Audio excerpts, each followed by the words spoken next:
నమస్కారం అందరికీ. జై ఎన్ఆర్ఐ పాలసీ, జై జై ఎన్ఆర్ఐ పాలసీ.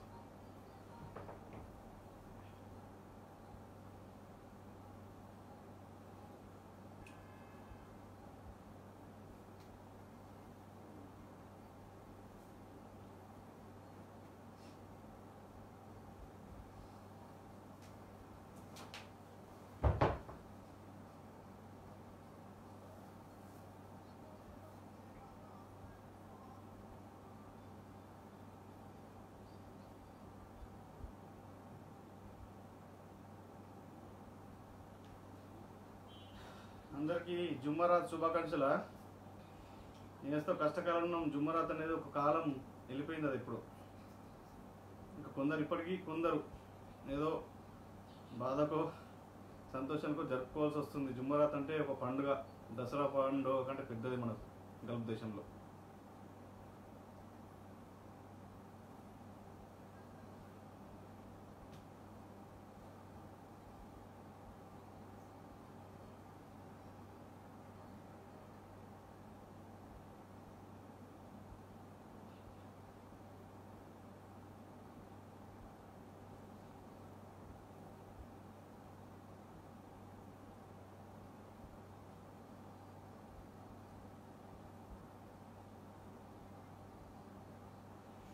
అయిందా వంటలేని అందరి? 9 అవుతుంది.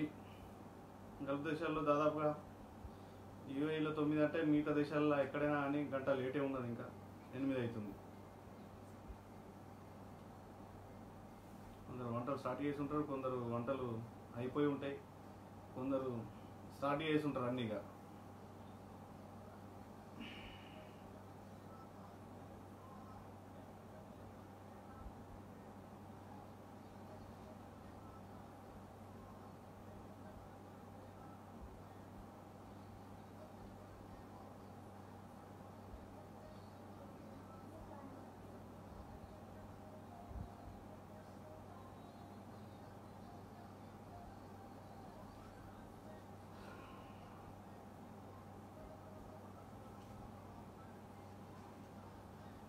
అన్నలు మళ్ళీ ఒకసారి అందరికీ జై ఎన్ఆర్ఐ పాలసీ.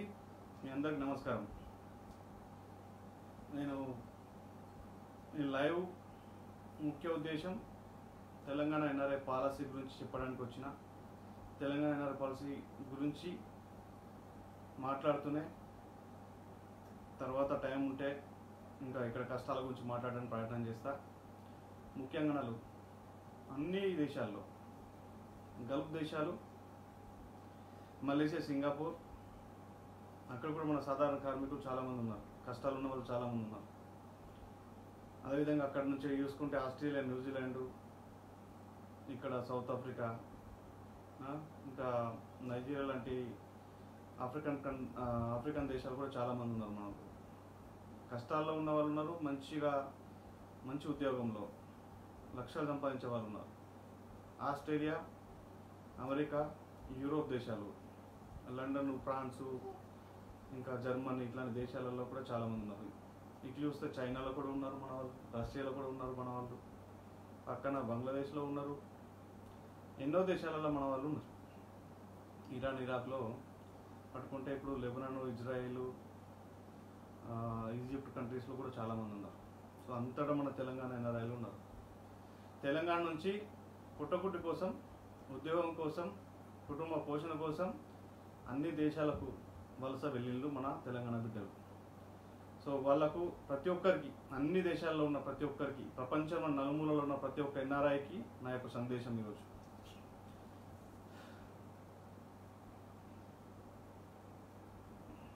అందరూ చాలామంది అనుకుంటారు ఎన్ఆర్ఐ పాలసీ అంటే ఏంది అని చాలామంది అనుకుంటారు. చాలామంది తెలుసుకుంటారు, చాలామంది తెలుసుకున్నా అని మర్చిపోతారు.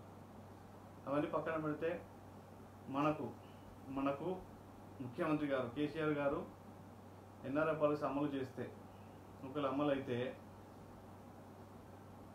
బడ్జెట్ మనం 500 కోట్లు, 600 కోట్లు, 100 కోట్లు అంటున్నాం కదా. అది కాకుండా అంటే ఈ ఎన్ఆర్ఐ పాలసీ అమలు చేయడానికి బడ్జెట్ ఎంత అవసరం పడుతుంది అంత పెట్టాల్సిన పరిస్థితి ఏర్పడుతుంది ఎన్ఆర్ఐ పాలసీ ఏర్పడితే. మొదటి పాయింట్. ఎందుకంటే ఎన్ఆర్ఐ పాలసీ కోసం ఒక పాలసీ అంటే పకడ్బందీ పాలసీ ఏర్పడిందంటే బాధితులు ఎందరు ఉన్నారు, కష్టాలు ఎందరు ఉన్నారు, ఇవన్నీ చూడరు. ఇక పాలసీ ప్రకారం చనిపోతే ఇంత ఇబ్బంది అయితే ఇట్లా, ఏజెంట్ మోసం అయితే ఇట్లా, ఒక అంటే ప్రతిదానికి ఒక పాలసీ ప్రకారము ఆటోమేటిక్గా సేవలు పథకాలు పొందే వీలుంటుంది ప్రతి ఒక్కరు. ఇది నేను చెప్పదలుచుకున్నాను NRF policy, Telangana NRF policy గురించి.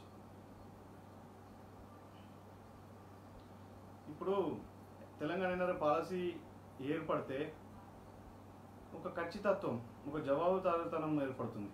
మీ అందరికి తెలుసు పాలసీ, ఇప్పుడు ఎన్ఆర్ఎఫ్ పాలసీ మనం కావాలని కొట్లాడుతున్నాం. చాలామందికి ఎన్ఆర్ఎఫ్ పాలసీ గురించి తెలియకపోవచ్చు. బట్ ఇప్పుడు వాటి గురించి పక్కన పెడితే ఎన్ఆర్ఎఫ్ పాలసీ ఏర్పడితే మాత్రం ఒక ఖచ్చితత్వం, ఒక ఒక జవాబుదారీతనం, అంటే ప్రభుత్వం మనకు ఖచ్చితంగా ఇప్పుడు చనిపోయిన వాళ్ళకి ఇంత ఇవ్వాలంటే ఇంత ఇచ్చి తీరాల్సిందే. జవాబుదారీతనం అంటే ఎన్ఆర్ఎఫ్ పాలసీలో పొందుపరిచిన అంశాల ప్రకారం, పాలసీ ప్రకారం ఖచ్చితంగా బాధితుడికి న్యాయం జరిగి తీరాల్సిందే. అంటే ఇంకా వేరే ముచ్చట లేకుండా అన్నట్టు మధ్యవర్తులు కానీ ఈ నాటకాలు కానీ ఉండకుండా ఉండే అవకాశం ఉంటుంది. ఎందుకంటే ఒక పాలసీ ఏర్పడే అవకాశం ఉంటుంది కాబట్టి. ఇప్పుడు ఉదాహరణకు చెప్పుకుంటూ పోతే 5 లక్షలు మనము ఎక్స్గ్రేషియా ఇవ్వాలని చెప్పేసి కోరుతున్నాం, మన వాళ్ళని ప్రభుత్వాన్ని కోరుతున్నాం. 5 లక్షల ఎక్స్గ్రేషియా కావాలా, మనం 10 లక్షలు డిమాండ్ చేస్తున్నాం. కేసీఆర్ గారు లేకుంటే ఎన్నికల మేనిఫెస్టోలో పొందుపరిచిన 5 లక్షలు అని చెప్పేసి అంటున్నాం. సరే ఉదాహరణకు 5 లక్షలు తీసుకుంటే 5 లక్షల ఎక్స్గ్రేషియా ఎన్ఆర్ఎఫ్ పాలసీ ఏర్పడి అమలు చేస్తే, ఎన్ఆర్ఎఫ్ పాలసీ పకడ్బందీగా అమలు చేస్తే చనిపోయిన కుటుంబానికి 5 లక్షలు ముడతాయి. గుర్తుంచుకుంటున్నారు ఎన్ఆర్ఎఫ్ పాలసీ వస్తే. అంటే ₹1 తేడా జరగకుండా పద్ధతి ప్రకారం ఎన్ఆర్ఎఫ్ పాలసీ ప్రకారం, ఎన్ఆర్ఎఫ్ పాలసీ వల్లనే 5 లక్షలు బాధిత కుటుంబానికి చేరుతాయి. అంటే బాధిత కుటుంబానికి న్యాయం జరుగుతుంది. మీకు తెలుసు, ఒక పాలసీ తీసుకుంటే ఏదైనా బీమా పాలసీలు కానీ చాలా ఎల్ఐసి పాలసీ తీసుకుంటే పాలసీలో మనము డబ్బులు కట్టే విషయం పక్కన పెడితే ఏ పాలసీ తీసుకున్నామో ఆ పాలసీ ప్రకారం మనకు డబ్బులు వస్తాయి. అలా ₹1 అటు ఇటుగా తేడా జరిగాయి. గుర్తుపెట్టుకోండి. అంటే ఒక పాలసీ ఎక్కడైనా పాలసీ, ఆ పాలసీ అనేది రాష్ట్ర ప్రభుత్వం రూపొందిస్తే తెలంగాణ రాష్ట్రంలో నుండి ఏ దేశానికైనా తెలంగాణ ఎన్ఆర్ఐలకు, తెలంగాణ ప్రవాసీలకు ఒకటే విధంగా న్యాయం జరుగుతుంది. ఇది కామన్ పాయింట్. మనం ఈ మధ్య గమనిస్తున్నాం, కొద్దిగా ప్రాచుర్యంలోకి వచ్చింది, ఎక్కువ మాట్లాడదలుచుకోలేదు. మన లక్ష్య సాధనలో భాగంగా నేను చెప్పదలుచుకోలేదు. మన లక్ష్య సాధన తెలంగాణ ఎన్ఆర్ఐ పాలసీ. నేను మొదటి రోజు నుంచి ఇప్పటి వరకు అదే ఉంది. మనకు జేఎన్ఆర్ఐ పాలసీ, తెలంగాణ ఎన్ఆర్ఐ పాలసీ కావాలా మనకు, ఇంకా వేరే మాట లేదు. సరేనా? ఈ విషయంలో నేను క్లారిటీతో చెప్తున్నా, తెలంగాణ ఎన్ఆర్ఐ పాలసీ మాత్రమే కావాలి మనకు. తెలంగాణ ఎన్ఆర్ఐ పాలసీ వల్లనే లాభం మనకు. తెలంగాణ ఎన్ఆర్ఐ పాలసీ వల్లనే శాశ్వత ప్రతిపాదికగా మనకు గల్ఫ్ సోదరులకు కానీ తెలంగాణ ఎన్ఆర్ఐలకు కానీ అందరికీ లాభం జరుగుతుంది. తెలంగాణ ఎన్ఆర్ఐలకు, గల్ఫ్ సోదరులకు దీని గురించి కొద్దిగా అంత విడదీసి చేయాల్సిన ప్రయత్నం చేస్తున్నాం కాబట్టి కొందరు, సో దాన్ని కూడా నేను చెప్పడానికి ప్రయత్నం చేస్తా. ఎందుకంటే మనందరం తెలంగాణ బిడ్డలం. ఎస్, మనందరం తెలంగాణ బిడ్డలం. గుర్తుంచుకుంటున్నాను, ఒక కుటుంబంలో 3 కొడుకులు ఉన్నా, 2 బిడ్డలు ఉన్నా, లేకుంటే అందరినీ సమానంగా చూస్తారు. తండ్రి 2 బిడ్డలు మంచి స్థాయిలో ఉన్నారని, 2 కొడుకులు మంచి స్థాయిలో ఉన్నారని, ఒకళ్ళు మంచి లేరని చెప్పేసి చూడరు. బట్ మంచిగా లేని వాళ్ళని ఖచ్చితంగా కొద్దిగా అంత ఇబ్బందికరంగా స్థితిలో ఉంటే అందరు కలిసి ఆదుకోవడానికి ప్రయత్నం చేస్తారు. లేకుంటే తండ్రికి సాధన అయితే తండ్రి చేస్తాడు, లేకుంటే తాతయ్య చేస్తాడు, అన్నదమ్ములు కలిసి చేస్తారు. అంటే ఇబ్బందికరంగా వరకు ఒక్కరికున్నా కానీ ఒక కుటుంబంలో పెద్దగా తండ్రి ఆదుకోవాల్సిన అవసరం ఉంటుంది. సో అట్లా అడగాల్సిన అవసరం తండ్రిని మన దగ్గరనే ఉన్నది. ఇప్పుడు దాని నుంచి వస్తే మీరు గమనించండి, ఈ మధ్యలో చాలామంది కూడా కొద్దిమందే, ఫ్యూ మెంబర్స్ లెక్కలలో పెట్టుకునే మంది బోర్డు, ఏదో వెల్ఫేర్ బోర్డు గురించి మాట్లాడుతున్నారు. అంటే వెల్ఫేర్ బోర్డు అంటే ఎన్ఆర్ఐ పాలసీని పక్కన పెట్టేసి వెల్ఫేర్ బోర్డు కావాలని ప్రాచుర్యంలో తేవడానికి ప్రయత్నం చేస్తున్నారు కొందరు. ఓకే, ఈ విషయం మీ అందరికీ తెలుసు. ఇప్పుడు ఒకవేళ సరే ఎన్ఆర్ఐ పాలసీ ఉద్యోగంలో భాగంగా ఓడచ్చు గెలాలన్న లక్ష్యంతో ముందుకెళ్తాం. గెలిచే వరకు వదిలిపెట్టేది లేదని, అది ప్రాణం పోయినా వదిలిపెట్టేది లేదని మీ అందరికీ తెలుసు. ఎన్ఆర్ఐ పాలసీ కావాలా. ఒకవేళ బోర్డు ఒకవేళ ఏదో మిస్టేక్లా బోర్డు వచ్చింది అనుకుందాం, మన తెలంగాణ కేసీఆర్ గారు సరే బోర్డు ఇచ్చింది అనుకుందాం. ఏమైతే తెలుసా, ఇక్కడ బోర్డు ఏర్పాటు చేస్తే బోర్డులో ఉన్న సభ్యులు డైరెక్టర్ లెవెల్ నుంచి బోర్డు మెంబర్లు అందరికీ ఒక అధికారం ఉంటుంది. వాళ్ళకే ఖచ్చితమైన సంపూర్ణ అధికారం ఉంటుంది. అంటే పైన చైర్మన్ ఉన్నా ఇంకెవరున్నా కానీ, ఒక సీఎం లెవెల్లో చైర్మన్ ఉన్నా కానీ ఇంకెవరున్నా కానీ బోర్డు సభ్యుల నిర్ణయము ఫైనల్గా మారుతుంది. అంటే అందరు ఏకాభిప్రాయానికి వస్తే ఖచ్చితంగా దాని ప్రకారం నిర్ణయం తీసుకోవాల్సిన పరిస్థితి వస్తుంది. ఇట్లాంటి బోర్డు వల్ల కొద్దిగా ఈ నిర్ణయాలు తీసుకునే విధానం వల్ల ఏమవుతుందంటే ఆర్థిక సాయం. ఇప్పుడు 5 లక్షలు ప్రభుత్వం పాలసీ వల్ల 5 లక్షలు వస్తాయి, ఖచ్చితంగా 5 లక్షలు వస్తాయి. ఈ బోర్డు ఏం చేస్తుందంటే, బోర్డు ఉంటే అక్కడ బోర్డు సభ్యులలో కొద్దిగా వాళ్ళు ఇన్వెస్టిగేట్ చేసే ప్రయత్నం చేస్తారు. కుటుంబ సభ్యుల గురించి కొద్దిగా ఎక్కువ తక్కువనో అవసరం లేని ఫ్యామిలీ 1-2 ఉంటాయి. అట్లాంటి ఫ్యామిలీకి 5 లక్షల కాడ 3 లక్షలు ఇచ్చి తగ్గించే అవకాశం ఏర్పడుతుంది. అంటే కొద్దిగా పక్షపాతం చూపించే అవకాశం ఉంటుంది. మళ్ళీ దళారులది, మధ్యవర్తులది పక్షపాతం ఇట్లాంటి ఒక ఉద్యోగులదే రాజ్యాధికారం లెక్క తయారైపోతుంది. అంటే వాళ్ళున్న బోర్డులో ఉన్న సభ్యులదే ఒక రాజ్యం అన్నట్టు తయారైపోయి గల్ఫ్ కార్మికులకు అన్యాయం జరిగే అవకాశం ఉంటుంది. గల్ఫ్ కార్మికులే కాదు, తెలంగాణ ఇక మన గల్ఫ్ బోర్డు ఏర్పాటు చేయాలంటున్నారు కాబట్టి గల్ఫ్ కోసం ఏర్పాటు చేసింది అనుకోండి, గల్ఫ్ కోసం ఏర్పాటు చేసిన బోర్డు సభ్యులదే రాజ్యాధికారంగా తయారవుతుంది. అది ఘోరమైన పరిస్థితి దారితీసే అవకాశం ఉంటుంది. ఖచ్చితంగా వాళ్లకు అన్యాయం జరిగే అవసరం ఏర్పడుతుంది.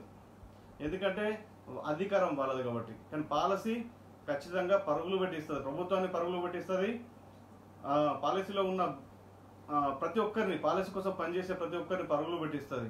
పద్ధతి ప్రకారం పనిచేయిస్తుంది. ఎన్ఆర్ఐ పాలసీ ఉంటే గుర్తుపెట్టుకోండి అన్నారు.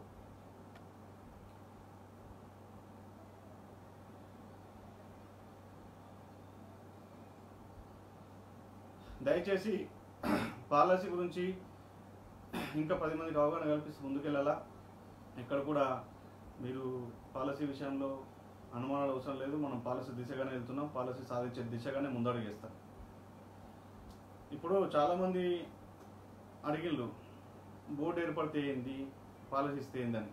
నేను అందుకోసం ప్రయత్నం చేస్తున్నా చెప్పడానికి కోసం. నేను ఎవరిని విమర్శించట్లేదు, ఎవరిని కూడా ఇది చేయడానికి నేను ప్రయత్నం చేస్తలేదు. ఒక్కటి నా వంతుగా నేను చెప్పడానికి మాత్రమే ప్రయత్నం చేస్తున్నా.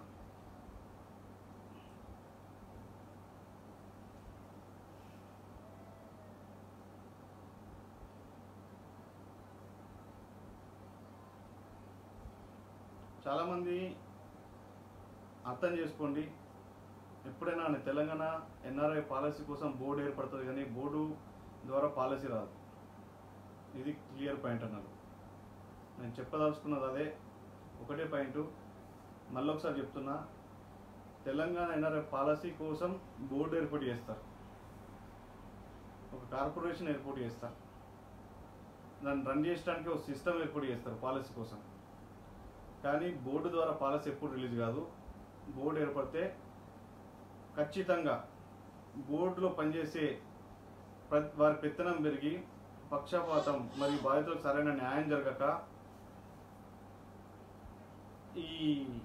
అంటే అవకాశం అనేది ఎట్లుంటుంది అంటే ఇక ఘోరంగా అంటే పడిపోతుంటుంది. బోర్డు యొక్క పెత్తనం పెరగడం వల్ల దానిలో అవినీతి పెరగచ్చు, పక్షపాతం జరగచ్చు, జవాబుదారితనం లేకపోవచ్చు. ఖచ్చితంగా వారు ప్రతి ఒక్కరు ఏంటంటే, ఇప్పుడు బోర్డు సభ్యులు ఉన్నారు, బోర్డు సభ్యుల కాడికి ఇక మనం అప్లికేషన్ పెట్టుకోవడానికి పోవాలి. దాని కింద మనం అందరినీ 10 మంది ఉన్నారు అనుకోండి బోర్డు సభ్యులు. సరే ఒక సిస్టమ్ ఏర్పడుతుంది, మండల్ లెవెల్లో డిస్ట్రిక్ట్ లెవెల్లో సిస్టమ్ ఏర్పడుతుంది. ఎవరి దగ్గరికైనా కానీ ఆ బోర్డు సభ్యుల ఫైనల్ డిసిషన్ ప్రకారమే నడుస్తుంది. అంటే అన్యాయం జరిగే అవకాశం ఎక్కువ ఉంటుంది. ఎందుకంటే ఈ కాలంలో చూస్తున్నాను, అధికారుల వ్యవస్థ ఉంటే అవినీతి ఉండదా మీరే చూడండి. అధికారుల వ్యవస్థ అంటే వాళ్ళది అధికారంగా మారితే ఖచ్చితంగా మనకు అవినీతి పక్షపాతం అంటే వీళ్ళకి మనోళ్ళకి ఇచ్చుకోవాలా, వాళ్ళకి ఇచ్చుకోవాలా, వీళ్ళు మనోళ్ళు కాదు అంటే ఇట్లాంటి ఖచ్చితంగా ఏర్పడే అవకాశం ఎక్కువ శాతం ఉంటుంది. కార్మికులకు అన్యాయం జరిగే అవకాశం ఎక్కువ ఉంటుందని చెప్పేసి నేను తెలియజేస్తున్నాను. మళ్ళా ఒకవేళ ప్రభుత్వం మారిందంటే బోర్డు అది ఉంటుందో పీకెత్తడో తెలియదు. పాలసీ మాత్రం కన్ఫామ్. ఒక్కసారి పాలసీ ఏర్పడిందంటే దానిలో కొన్ని నిబంధనలు లేకుంటే అంశాలని ఇంకా మార్చడానికి అవకాశం ఉంటుంది, కానీ పాలసీని తీసేసే అవకాశం లేదు. ఇంకా వచ్చే ప్రభుత్వాలు ఏదైనా కానీ దాన్ని ఇంకా డెవలప్మెంట్ చేస్తాయి. ఒక పాలసీని ఇప్పుడు కేరళ వాళ్ళు 1992, 1996లో వాళ్ళు అప్పటి నుంచి ఒకటి బోర్డు ఏర్పాటు చేసుకుని, బోర్డు అంటున్నా నోర్కా ద్వారా వాళ్ళు సేవలు అందిస్తున్నారు గవర్నమెంట్ ద్వారానే. అట్లాంటి వ్యవస్థ ఏర్పాటు చేసుకున్న తర్వాత డెవలప్మెంట్ చేసుకుంటూ వచ్చిళ్ళు, ఎన్నో సేవలు అందిస్తున్నారు వారి ద్వారా. ఇప్పుడు మనది కూడా ఒకవేళ పాలసీ ఏర్పడితే ఖచ్చితంగా దానికి డెవలప్మెంటే ఉంటుంది కానీ నష్టం జరగదు. అంటే ఖచ్చితంగా ఏ ప్రభుత్వం అయినా కానీ మన సంక్షేమాన్ని దృష్టిలో పెట్టుకుని పాలసీ కోసం ఇంకా డెవలప్మెంట్ అంటే ఆ పాలసీని ఇంకా అభివృద్ధి పరచాలా అంటే ఒక లోపాలు ఏమైనా ఉన్నా కానీ సర్దిద్దడానికి అవకాశం ఉంటుంది కానీ ఇంకా లోపాలని పెంచే అవకాశం పాలసీలో తక్కువ అని చెప్పదలుచుకున్నా. బోర్డులో ఉంటే అధికారుల పెత్తనం పెరిగి పక్షపాతం, జవాబుదారితనం లేకపోవడం, అదేవిధంగా అవినీతి పెరగడం, చాలామంది వాళ్ళదే పెత్తనం ఇక కొనసాగుతూనే ఉంటుంది, కార్మికులకు అన్యాయం జరిగే శాతం ఎక్కువ ఉంటుందని చెప్పి తెలియజేస్తున్నాను.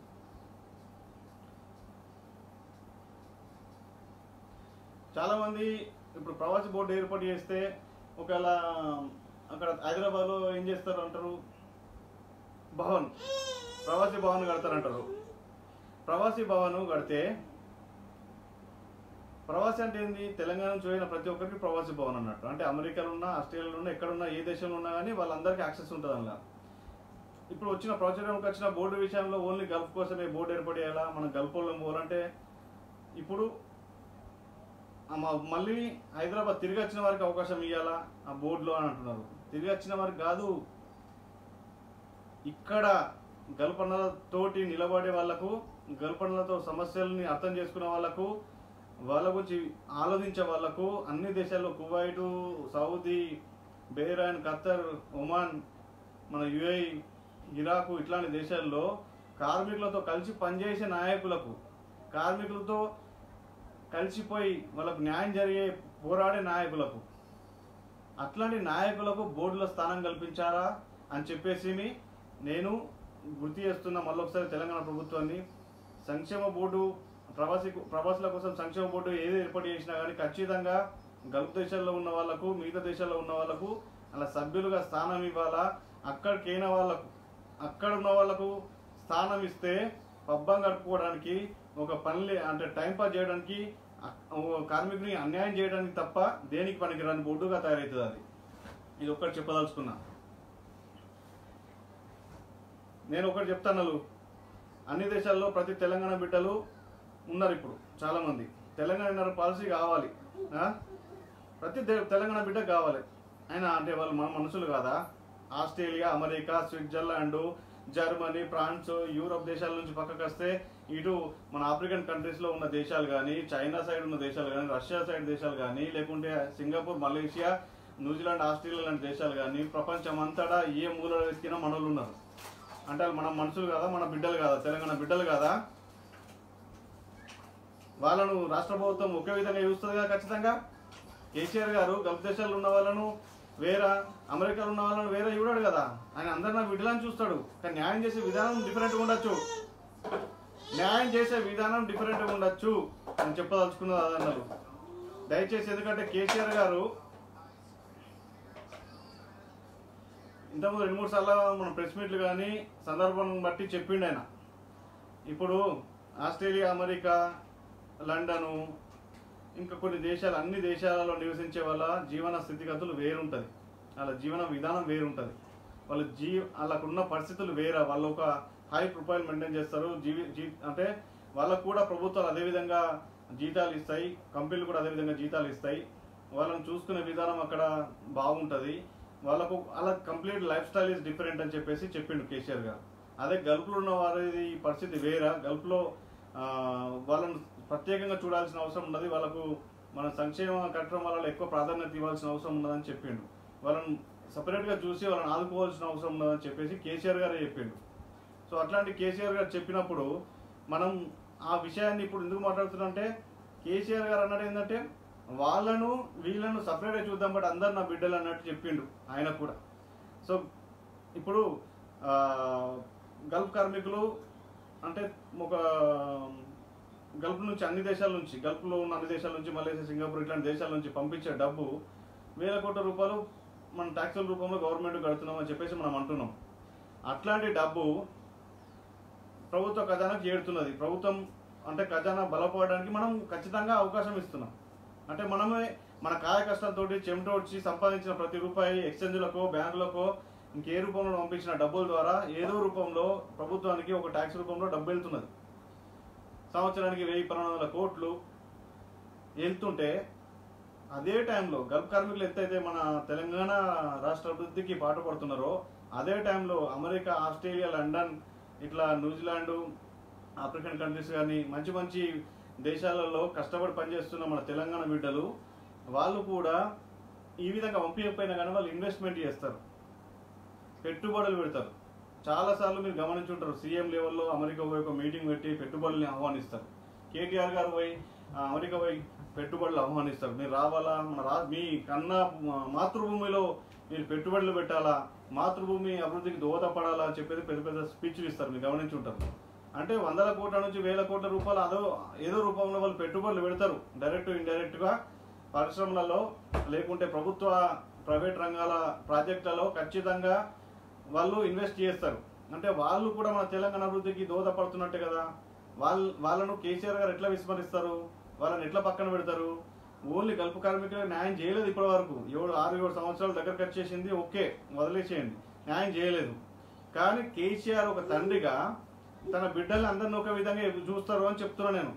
మేబీ కష్టం నుండి తొందరగా దగ్గర తీసుకొని అందరినీ దగ్గర తీసుకొని వాళ్లకు న్యాయం చేయడానికి ప్రయత్నం చేయొచ్చు. అది వేరే విధంగా ట్రీట్మెంట్ వేరు ఉండొచ్చు.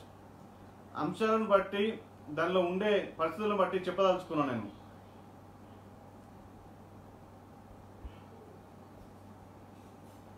సో మనం ఎటు చూసినా కానీ తెలంగాణ బిడ్డలు ఏ దేశంలో ఉన్నా కానీ అన్ని దేశాల నుంచి, అమెరికా, ఆస్ట్రేలియా, యూరోప్ కంట్రీస్ నుంచి, గల్ఫ్ దేశాల నుంచి, మనం ఎట్లయితే గల్ఫ్ దేశాల నుంచి మనం పంపించే సాలరీలలో ట్యాక్సుల రూపంలో వాళ్ళ ప్రభుత్వ ఖజానా పెడుతున్నామో అదేవిధంగా వాళ్ళు కూడా అమెరికా లాంటి దేశాలు ఉన్న వాళ్ళు కూడా పెట్టుబడుల రూపంలో ప్రభుత్వ ఖజానాకు అదేవిధంగా న్యాయం చేస్తున్నారు. వాళ్ళని విస్మరించే అవకాశం లేదు. అందుకోసమే ఖచ్చితంగా ప్రభుత్వం ఒక తండ్రికి బిడ్డలుగా చూస్తా అని చెప్పి నేను నమ్ముతున్నాను. ఇప్పుడు అమెరికాలో ఉన్న వాళ్ళు మీకు తెలుసు, నేను అన్ని క్లియర్ పాయింట్లు లైవ్లో ఫేస్బుక్లో రాసిన, మీరు మళ్ళీ చదువుకోండి. లైవ్ అయిపోయిన తర్వాత నీట్గా చదువుకోండి. నేను చెప్పింది కూడా వీలైతే చూడండి, 10 మందికి తెలియజేయండి. ఇప్పుడు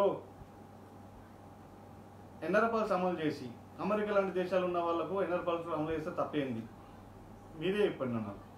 వాళ్ళు తెలంగాణ బిడ్డలు కారా? వాళ్ళకు కష్టాలు ఉండవాలి, మనుషులే కాదా? అంటే వాళ్ళ కష్టాలు రావా?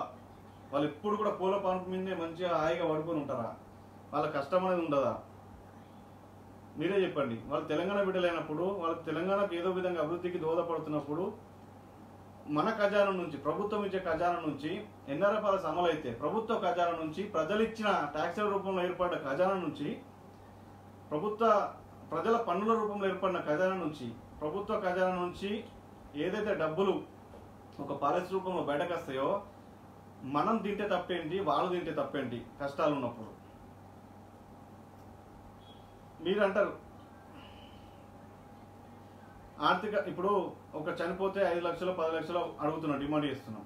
ఈ 5 లక్షలు తెలంగాణ ప్రభుత్వం, నేను నువ్వు ఇంకొకరు ఏదో సందర్భం బట్టి ఎప్పుడో ఒకసారి చనిపోవాల్సిందే, చనిపోయినాం, సరే పాలసీ ఉన్నది, లక్కీగా 5 లక్షలు గల్ఫ్ దేశాలు ఉన్న అన్నకు, గల్ఫ్ అన్నకు 5 లక్షలు కుటుంబానికి ఏరినాయి అనుకుందాం. అదే సందర్భంలో అమెరికాలో చూస్తున్నాం ఏదో విధంగా చనిపోతున్నారు, అన్యాయానికి గురవుతున్నారు. ఒక భార్య వల్ల భర్త చనిపోతున్నాడు, ఫైర్ యాక్సిడెంట్లో, ఇంకేదో విధంగా, ఫైర్ అంటే అట్లాంటి, అంటే కొందరు కాల్పులతో జరిగిన దాంట్లో కూడా చనిపోతున్నారు, యాక్సిడెంట్లో చనిపోతున్నారు. అంటే మధ్యలో వాళ్ళ జీవితం కూడా ముగిసిపోతున్నది, వాళ్ళ కుటుంబం అనాథగానే మారుతుంది. అంటే ఎంతో కూతు ఉండొచ్చు వాళ్ళకు, కానీ వాళ్ళు అన్యాయానికి గురవుతున్నారు. సో అట్లాంటప్పుడు వాళ్ళు ఆ 5 లక్షలు నాకు వచ్చి తెలంగాణ రాష్ట్ర ప్రభుత్వం ఇచ్చే ఎన్ఆర్ఎఫ్ఎల్స్ నుంచి 5 లక్షలు తీసుకుంటారన్న నమ్మకం అయితే తక్కువ. నాకు ఒకరు తీసుకుంటే తప్పేంది? 5 లక్షలు. ఎందరో దొంగలు 1000 కోట్లు ఎక్కడి నుంచి దోసుకపోతుంటే, ఎందరో దొంగలు రైతు బంధు పథకంలో ఎన్నో వేల ఎకరాలు చూపించుకొని కోట్లు దోసుకపోతుంటే, ఒక అమెరికా చనిపోయిన తెలంగాణ బిడ్డకు 5 లక్షలు పోతే తప్పేందయ్యా? నాకు అర్థం కాదు. ఇంతకంటే ఏం చెప్పాలన్నారు?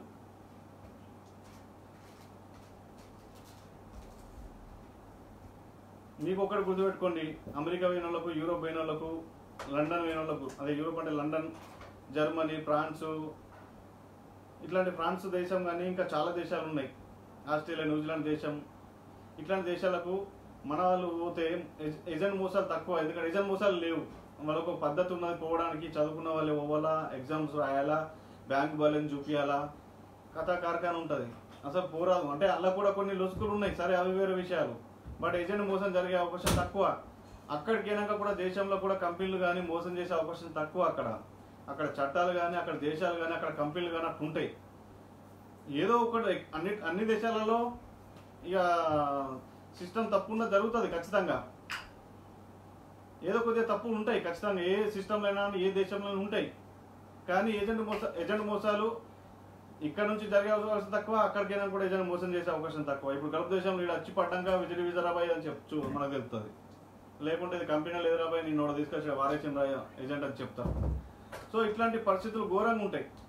మళ్ళీ అక్కడ చనిపోయిన అనుకో, అమెరికాలో కానీ, ఆస్ట్రేలియాలో కానీ, లండన్లో కానీ ఒక డెడ్ బాడీ పంపించే పటిష్టమైన వ్యవస్థ ఉంటుంది అక్కడ.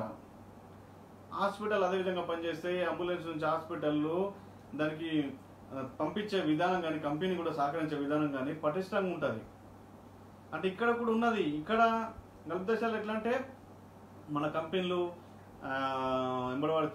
ఎంబడ తిరగాల, వాళ్ళు తిరగకపోతే రెడ్ బాడీ వెళ్ళదు, లేకుంటే పోలీస్ కేసు ఉంటే వెళ్ళదు. ఇట్లాంటి కొన్ని ఇబ్బందులు ఉంటాయి. అంటే ఏ దేశానికి ఆ దేశం మనం గౌరవించాలా.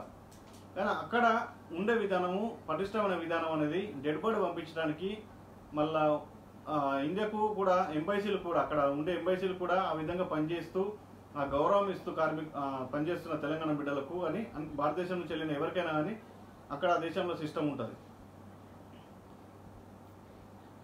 మళ్ళీ అక్కడ ప్రభుత్వాలు చాలా మంచి సేవలు అందిస్తాయి. అక్కడ యంత్రాంగము, ప్రభుత్వ యంత్రాంగం కానీ, ప్రైవేట్ యంత్రాంగం కానీ చాలా మంచిగా స్పందిస్తారు, తొందరగా ఫాస్ట్గా వెళ్తుంది. ఇవన్నీ పనిచేయడానికి కోసం భారత ఎంబైసీలు, కాన్సులేట్లు అన్నీ పద్ధతిగా పనిచేస్తూ ముందుకెళ్తాయి. ఒకవేళ కఠిన పరిస్థితులు వచ్చిందనుకో, ఇట్లాంటి కరోనా పరిస్థితులు వచ్చిందనుకో, మన తెలుగు సంఘాలు, తెలంగాణ సంఘాలు ఉన్నాయి. వాళ్ళు కూడా ఖచ్చితంగా ముందుకు వచ్చేసి వాళ్ళు మన వాళ్ళని ఆదుకోవడానికి ఎంత కష్టమైనా కానీ తెలుగు సంఘాలు పెద్ద ఎత్తున ఉన్నాయి. కొన్ని వేల కోట్ల రూపాయల పన్నును తీసుకురాగలిగే సత్తా ఒక తెలంగాణ సంఘాలకు అక్కడ ఉన్నాయి. అంత పెద్ద మనుషులు, పెద్దలు ఉన్నారు అక్కడ. వాళ్ళు ఎట్లాంటి పరిస్థితులైనా కానీ దాటి ముందుకెళ్ళి సాయం చేయగలుగుతారు అక్కడ మన తెలంగాణ బిడ్డలకు, తెలుగు బిడ్డలకు. సో ఇట్లాంటి సందర్భాలలో అయినా కొన్నిసార్లు కష్టం ఏర్పడ్డప్పుడు పాలసీ లాంటిది అవసరమే వాళ్ళకు. ఇక్కడ వెంటనే ఎంబైసీ సంప్రదించడానికి ఒక పటిష్ట వ్యవస్థ మనం ఏర్పాటు చేసినాం అనుకో, ఎన్ఆర్ఐ పాలసీ లాంటిది. ప్రవాసీ భవను, ఎన్ఆర్ఐ భవన్లో వాళ్ళ కుటుంబ సభ్యులు వెంటనే అప్లై చేసుకుంటారు. మా కొడుకు అనిపోయిండు, మా బిడ్డ అనిపోయిండు, మా తండ్రి అనిపోయిండు, ఏదో అప్లై చేసుకుంటే వెంటనే కేసీఆర్ లెవెల్ నుంచి ఢిల్లీ లెవెల్కి వెళ్ళిపోతుంది, ఢిల్లీ లెవెల్ నుంచి ఎంబైసీలోకి వెళ్ళిపోతుంది.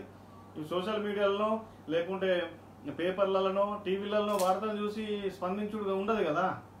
అంటే వాళ్ళకు కూడా ఏదో విధంగా సేవలు పనిచేస్తుంది. ఎన్ఆర్ఐ భవన్ ఉంటే వాళ్ళకి వచ్చి అన్నయ్య పడుకోరు కదా, మన లెక్క ప్రతిదానికి పాస్పోర్ట్ రెన్యువల్ కూడా ఉరకారు కదా. చిన్న చిన్న పనులకైతే వాళ్ళు అవసరం ఉంటుంది తప్ప వాళ్ళు ఎన్ఆర్ఐ భవన్ వినియోగించుకోరు. ఎస్, పాలసీ ఉంటే ఎవరు కూడా వెళ్ళి పెట్టడానికి వీల్లేదు, వాళ్ళ పెత్తనం నడది.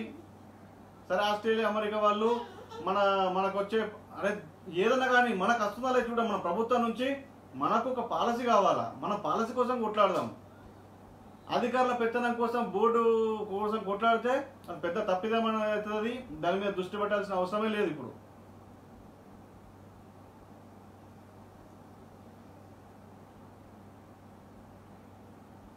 నేను మళ్ళీ చెప్పినాను, ఎన్ఆర్ఐ భవన్ కడితే తెలంగాణ, ఎన్ఆర్ఐ పాలసీ ఏర్పడి ఒక భవన్ కడితే తెలంగాణ ప్రభుత్వం మన కోసం ఖచ్చితంగా గల్ఫ్ కార్మికులకు ఎక్కువ ఉపయోగకరంగా ఉంటుందని చెప్తున్నాం. మళ్ళీ ఒకసారి వాళ్ళకు ఉపయోగకరంగా ఉండని, వాళ్ళు కూడా తెలంగాణ బిడ్డలే, వాళ్ళు కూడా ఎన్ఆర్ఐ బాబుకు రాని, వాళ్ళు కూడా వినియోగించుకునే సేవలు, ప్రభుత్వ సేవలు, ఎన్ఆర్ఐ పాలసీ వాళ్ళు ఏర్పడే వచ్చి ఎట్లాంటి సేవలైనా కానీ ప్రతి తెలంగాణ బిడ్డ వినియోగించుకోవాల్సిందే. గల్ఫ్ కార్మికులకు కష్టాలు ఎక్కువ, వాళ్ళకు అన్యాయం జరుగుతున్నాయి ఎక్కువ, ఏజెంట్ మోసాలు ఎక్కువ. ఇట్లాంటి పరిస్థితులను అధిగమించడానికి కోసం మనకు ఎక్కువ ఉపయోగకరంగా ఉంటుంది. మనం ఉపయోగించుకుందాం. వాళ్ళ అద్దంటే ఎట్లా, వాళ్ళకి బాగుంటుంది కదా. నేను మళ్ళీ ఒకసారి చెప్తున్నాను, దయచేసి మన తెలంగాణ బిడ్డల కోసం, అందరి కోసం ఎన్ఆర్ఐ పాలసీ కావాలా. అది గల్ఫ్ కార్మికులకు ఉపయోగకరంగా ఉంటుంది, బాగా ఉపయోగకరంగా ఉంటుంది. మన కష్టాలు ఎక్కువ కాబట్టి మనకు ఉపయోగకరంగా ఉంటుంది. సో దయచేసి ఎట్లాంటి బోర్డు విషయంలో మీరు ఆలోచన పెట్టుకోవద్దు. తెలంగాణ ఎన్ఆర్ఐ పాలసీకి సాధన దృష్టిగానే ముందుకెళ్లాలా. ప్రతి ఒక్క తెలంగాణ గల్ఫ్ కార్మికునికి కోరుతున్నా, తెలంగాణ ఎన్ఆర్ఐలకు అన్ని దేశాల్లో ఎన్ఆర్ఐలకు కోరుతున్నా నేను, దయచేసి తెలంగాణ ఎన్ఆర్ఐ పాలసీ కోసం సహకారం చేయాలా. మీరు కూడా అన్ని దేశాల నుంచి మీరు ఖచ్చితంగా మీరు మా కోసం ఖచ్చితంగా ఎన్ఆర్ఐ పాలసీ కోసం సహకారం చేయాలని చెప్పేసి చేతులు ఎత్తి మొక్కుతున్నాం అన్ని దేశాల ఉన్నలకు. మా గల్ఫ్ అన్నల కోసం, మా గల్ఫ్ కార్మికుల కోసం, తెలంగాణ గల్ఫ్ కార్మికుల కోసం ఇది అవసరం. మేము కష్టాలలో ఎక్కువ ఉంటాం, మాకు అన్యాయం ఎక్కువ జరుగుతుంది కాబట్టి మీరు మాకు సహకరించాలని చెప్పి కోరుతున్నాం. ప్రతి ఒక్కరూ అన్ని దేశాల నుంచి ఈరోజు పిలిపిస్తున్నా, నేను రిక్వెస్ట్ చేస్తున్నా. ఆస్ట్రేలియా, న్యూజిలాండ్, అమెరికా, అదేవిధంగా యూరోప్ దేశాలు, ఇక్కడ చూస్తే చైనా కానీ, ఇటు సైడ్ కానీ, అన్ని దేశాలు, ఆఫ్రికన్ దేశాలు కానీ, ప్రతి ఒక్క దేశంలో పెద్దలందరూ మీరు ఎన్ఆర్ఐ సాధన కోసం సహకరించుల్లి. ఎన్ఆర్ఐ సాధన కోసం సహకరిస్తే గల్ఫ్ కార్మికులకు న్యాయం ఎక్కువ జరుగుతుంది. మీకు కూడా అవసరం ఉన్నప్పుడు ఎన్ఆర్ఐ పాలసీ వినియోగంలోకి వస్తుంది. సందర్భాన్ని బట్టి మీరు కూడా వినియోగించుకోవచ్చు, మీరు కూడా సేవలు పొందవచ్చు. ప్రతి ఒక్కరికి ఒక విధంగా మంచిని ఒక తెలంగాణ ప్రభుత్వం మన ముందర నిలబడ్డట్టు అవుతుంది, ఒక భరోసా కల్పించినట్టు అవుతుంది. మీరు సహకరించడం వల్ల గల్ఫ్ కార్మికులకు, గల్ఫ్ అన్నలకు ఒక న్యాయం మంచి జరిగే అవకాశం ఏర్పడుతుంది. దానికి అన్ని దేశాల్లో ఉన్న పెద్దలకు, సంఘాల వారికి, సోదరులకు, బిజినెస్ పర్సన్స్కు ప్రతి ఒక్కరికి నేను రిక్వెస్ట్ చేస్తున్నా. అన్ని దేశాల్లో ప్రవాసీ కుటుంబ సభ్యులందరికీ దండం పెట్టి అడుగుతున్నా, మీరు ఎన్ఆర్ఐ సాధనకు సహకారం చేయాలా. అందరం కలిసి సాధించాల్సిన అవసరం ఉన్నదన్నారు.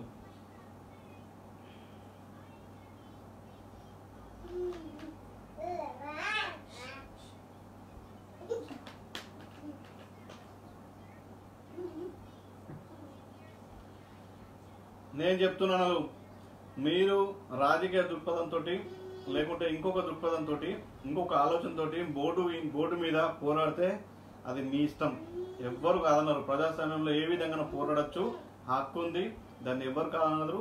దయచేసి మీరందరూ, నేను రిక్వెస్ట్ చేస్తున్నా, బోర్డు విషయాన్ని పక్కకెట్టేసి ఎన్ఆర్ఐ పాలసీ సాధన దిశగా ముందుకు రావాలా, కలిసి రావాలని చెప్పేసి రిక్వెస్ట్ చేస్తున్నా.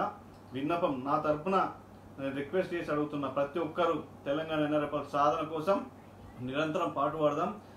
ఇదే నిరంతర దీక్ష కొనసాగిద్దామన్నారు. ఎందుకంటే ఇది అవసరం మనకు. ఎన్ఆర్ఐ పాలసీ అనేది ఎక్కువ అవసరం. దయచేసి మీరు అందరూ ప్రతి ఒక్క అడుగు పక్కకు పెట్టండి. ఎస్, మీకున్న ఆలోచనలను నేను అర్థం చేసుకోగలుగుతాను, మీకున్న అన్నిటినీ అర్థం చేసుకోగలుగుతాను. ఎక్కువ మాట్లాడదలుచుకోలేదు ఈ సందర్భంలో. ఇంకొక సందర్భం వచ్చినప్పుడు నేను మాట్లాడగలుగుతాను. ఈరోజు మాత్రం ప్రతి ఒక్క తెలంగాణ బిడ్డకు, గల్ఫ్ దేశాల్లో ఉన్న వాళ్ళకు, గల్ఫ్ దేశాల నుంచి ఇంటికి వెళ్ళి అన్నీ చేస్తున్న వాళ్ళకు ప్రతి ఒక్కరు రిక్వెస్ట్ చేసి చేతిలో జోడించి అడుగుతున్నా, బోర్డు విషయాన్ని పక్కకు పెట్టండి. కార్మికులకు, గల్ఫ్ కార్మికులకు అన్యాయం చేయకండి. మళ్ళొకసారి దయచేసి మళ్ళొకసారి గల్ఫ్ కార్మికులకు అన్యాయం చేయకండి. గల్ఫ్ కార్మికులకు న్యాయం చేసే ఎన్ఆర్ఐ పాలసీ సాధన దిశగా నిరంతర దీక్ష కొనసాగిద్దాం, కలిసి ముందుకెళ్దాం రండి. బోర్డు అని చెప్పేసి ఇట్లా ఇంకోటి అని చెప్పేసి దయచేసి కార్మికులను కన్ఫ్యూజ్ చేస్తూ అన్యాయం చేసే పనిని మాత్రం చేయొద్దని చెప్పేసి వేడుకుంటున్నాను. ఇప్పుడు కష్టకాలం ఉన్నది తెలంగాణ ప్రభుత్వానికి. ఎస్, ప్రతి దేశంలో అన్ని ప్రభుత్వాలు కష్టకాలం ఉన్నది.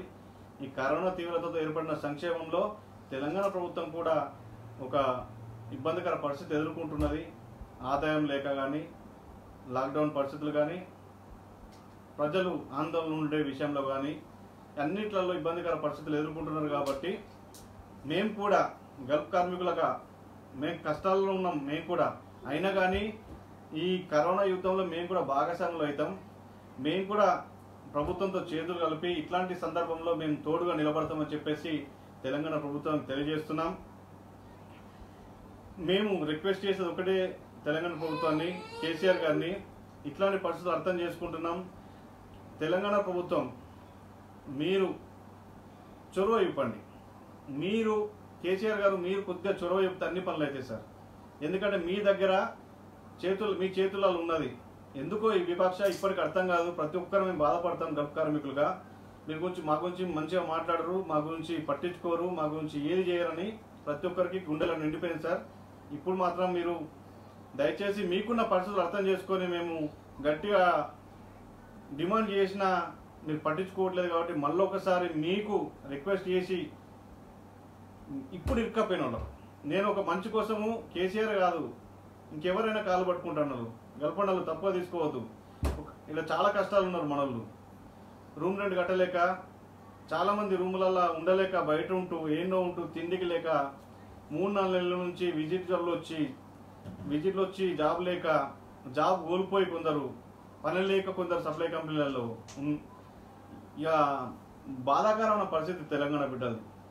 ఇట్లాంటి వాళ్ళని తీసుకుపోవడానికి రిక్వెస్ట్ చేస్తున్న కేసీఆర్ గారికి, దయచేసి కేసీఆర్ గారు ఈరోజు తొందరగా నరేంద్ర మోడీ గారితో మాట్లాడి తెలంగాణ ప్రభుత్వం ఒక కేంద్ర ప్రభుత్వంతో మాట్లాడి అంటే ఒక తెలంగాణ ప్రజల ప్రతినిధిగా ముఖ్యమంత్రిగా మీరు కేంద్ర ప్రభుత్వంతో మాట్లాడి తెలంగాణ గల్పనలకు న్యాయం జరిగేలా చూడాలా. విమాన సర్వీసులు ఎక్కువ కావాలా మాకు. ఇది అన్యాయం. ఈరోజు నేను రిక్వెస్ట్ చేస్తూ ఎందుకు మాట్లాడుతున్నా అంటే ఈరోజు షెడ్యూల్ రిలీజ్ అయింది. మా పరిస్థితి ఘోరం. ఇప్పటి వరకు వచ్చిన 100 ఫ్లైట్లలో 60-70% ఫ్లైట్లు కేరళకు ఢిల్లీకో పోతాయి. మన తెలంగాణ తెలుగు రాష్ట్రాలకు ఎందుకు ఫ్లైట్లు లేవు? ఈ వివక్ష ఎందుకు ఒకసారి ఆలోచించండి. మన కౌన్సిలేట్లో ఎంబసీలలో మన తెలుగు అధికారి ఉన్నాడు. ఫ్లైట్లలో కూడా మన తెలుగు ఫ్లైట్లు ఉన్నాయి. అంటే హైదరాబాద్ ఫ్లైట్లు ఉన్నాయి, విజయవాడ ఫ్లైట్లు ఉన్నాయి. అన్నిట్లలో వివక్షని ఎందుకు ఈ చేతగాంతనం అర్థం కావట్లేదు. నిజంగా కేసీఆర్ గారు ఇట్లాంటి మాటలలో నాకైతే నేను ఓపిక పట్టలేను. ఖచ్చితంగా ప్రభుత్వ నిర్లక్ష్యం, ప్రభుత్వ చేతగాంతనం కనపరుస్తున్నదని చెప్పేసి మళ్ళీ ఒకసారి గట్టిగా అడుగుతున్న కేసీఆర్ గారు, విమానాలు సర్వీసులు కావాలా మాకు. కష్టాలు ఉన్నారు, వేల మంది రోజు ఫోన్లు చేస్తున్నారు. నాకే కాదు, అన్ని సంఘాల వాళ్ళకు, అందరు పెద్దలకు. ఏం చేయాలో ఎట్లా చేయాలో అర్థం కాక మేము తలలు పట్టుకుంటున్నాం. వేల రిక్వెస్ట్లు అన్నా పంపియే అని ఏడుస్తున్నారు ఫోన్లల్లో. ఇట్లాంటి పరిస్థితి మేము ఎట్లా చేయగలుగుతాం? మాతో ఏమైతే చెప్పుల్ని. మీరు కదా కేంద్ర ప్రభుత్వం దృష్టికి తీసుకుపోవాలా, మీరు కదా విమానాలు పెంచే పరిస్థితిని తీసుకురావాలా.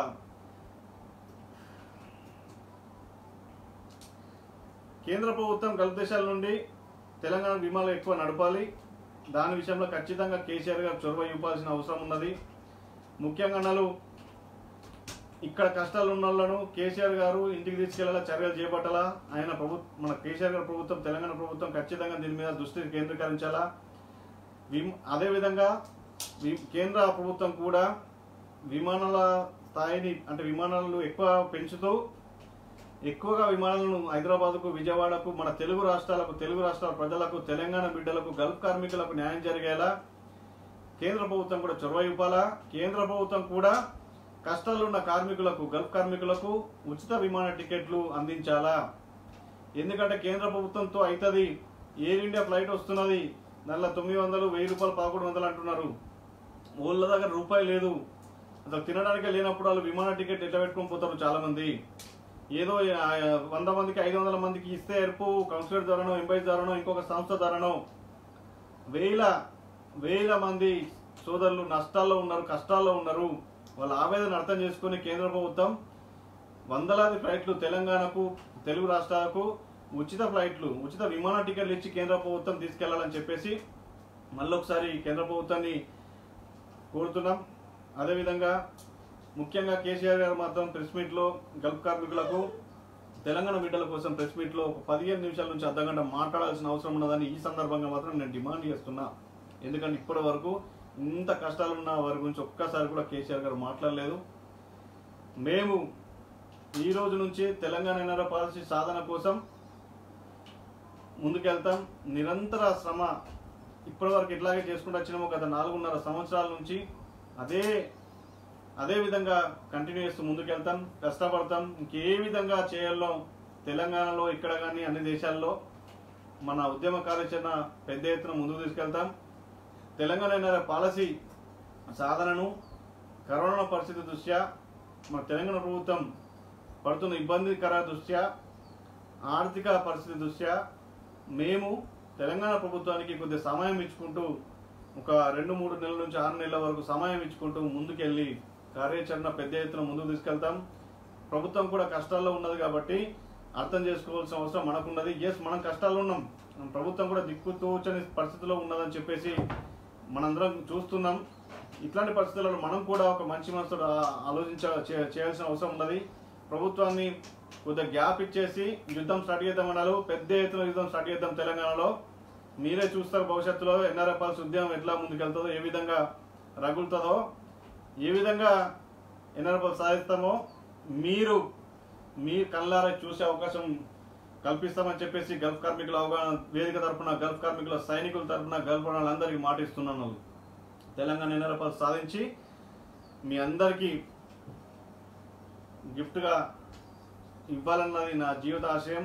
ఎన్ఆర్ఐ పాలసీ సాధించి మీ అందరికీ ఇచ్చేయాలన్నది నా జీవిత ఆశయం. ఖచ్చితంగా ఎన్ఆర్ఐ పాలసీ సాధించి మీ అందరికీ ఒక మంచి జరిగే కార్యక్రమంలో మా వంతుగా మేము సాయశక్తులు కృషి చేస్తామని తెలియజేస్తున్నాను.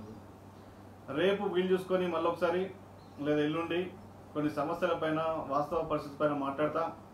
ఇప్పటి వరకు తెలంగాణ ఎన్ఆర్ఐలకు ఒక సందేశం ఇవ్వడానికి వచ్చిన దాని యొక్క ముగింపు ఏంటంటే, తెలంగాణ ఎన్ఆర్ఐ పాలసీ కావాలా మనకు. బోర్డద్దు గీడద్దు.